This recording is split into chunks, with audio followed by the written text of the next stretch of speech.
Jesus passed by. Matthew, chapter 20 verse 30. And behold, two blind men sitting by the wayside. When they heard that Jesus passed by, cried out, saying, Have mercy on us, O Lord, thou Son of David.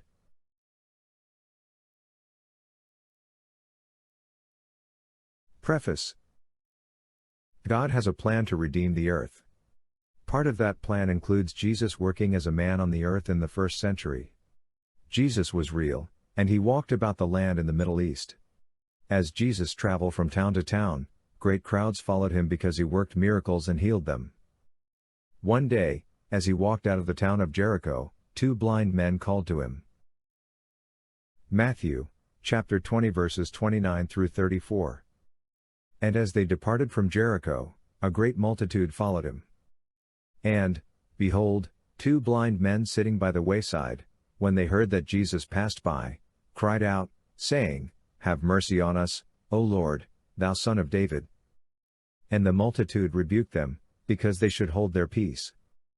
But they cried the more, saying, Have mercy on us, O Lord, thou Son of David. And Jesus stood still, and called them, and said, What will ye that I shall do unto you? They say unto him, Lord, that our eyes may be opened. So Jesus had compassion on them, and touched their eyes, and immediately their eyes received sight, and they followed him. Imagine this scene. Two blind people were sitting begging beside a road. They survived by the scraps people threw at them.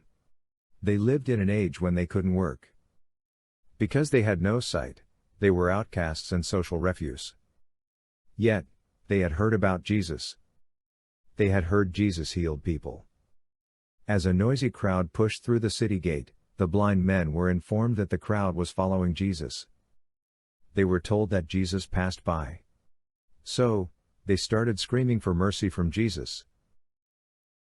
Just before this incident, the mother of James and John, two of Jesus' disciples, had asked Jesus to let her son sit at the right and left hand of Jesus in his kingdom.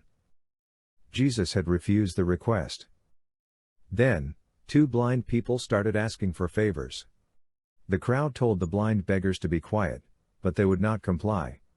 The beggars knew this was a precious opportunity for them. This encounter might be their only chance to meet Jesus. If the crowd moved to the next town, their blindness would prevent them from finding Jesus again. Literally, they could only wallow in their filth and scream for Jesus, who is their only hope. Then, as Jesus passed by, Jesus asked them what they wanted. Without thinking, they immediately asked for the impossible. They asked for their sight. Without hesitation, Jesus touched their eyes and gave them sight. Now, imagine those around the blind beggars. As Jesus passed by, many saw him and said nothing. Many, who were not blind, were just as close to Jesus as the blind beggars were. These other people had problems and ailments, but they remained silent. The most powerful person in the universe passed by, and they asked for nothing. Jesus doesn't grant every wish. Jesus didn't grant the selfish request for glory from the mother of James and John. James and John were his disciples, they were close to him. However, he granted the requests of the blind people who had just met Jesus. Jesus' mission is to glorify God, not glorify people. Thereby, Jesus brings the benefits of the spiritual realm to those in need. Yes, Jesus is on a mission. And that mission involves every person who has ever lived. Among the many things encountered in this sinful world is a confrontation with Jesus. How that opportunity is handled has eternal ramifications. Don't waste it. Chapter 1. God has set his plans to save humanity. Those plans include you. God has invited you to heaven. All you need to do is accept the invitation. Jesus was born in 4 BC in the Middle East in the town of Bethlehem. When he was 30 years old, he was baptized by John the Baptist in the Jordan River.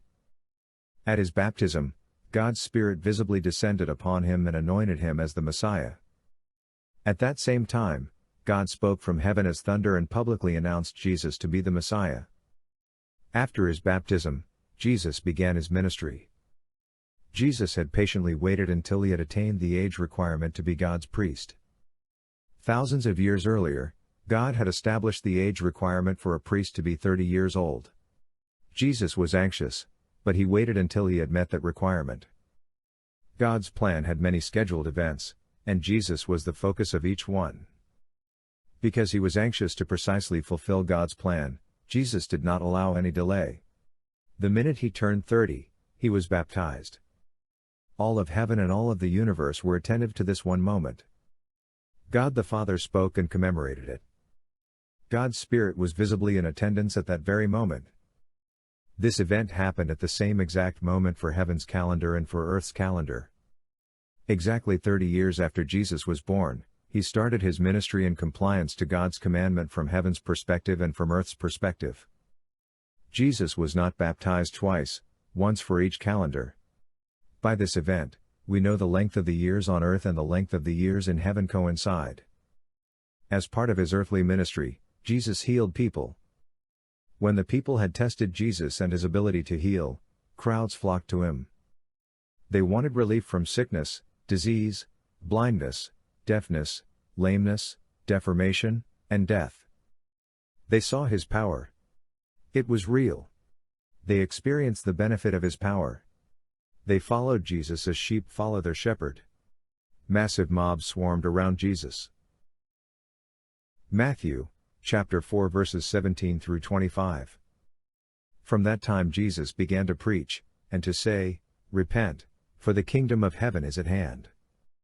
And Jesus, walking by the Sea of Galilee, saw two brethren, Simon called Peter, and Andrew his brother, casting a net into the sea, for they were fishers.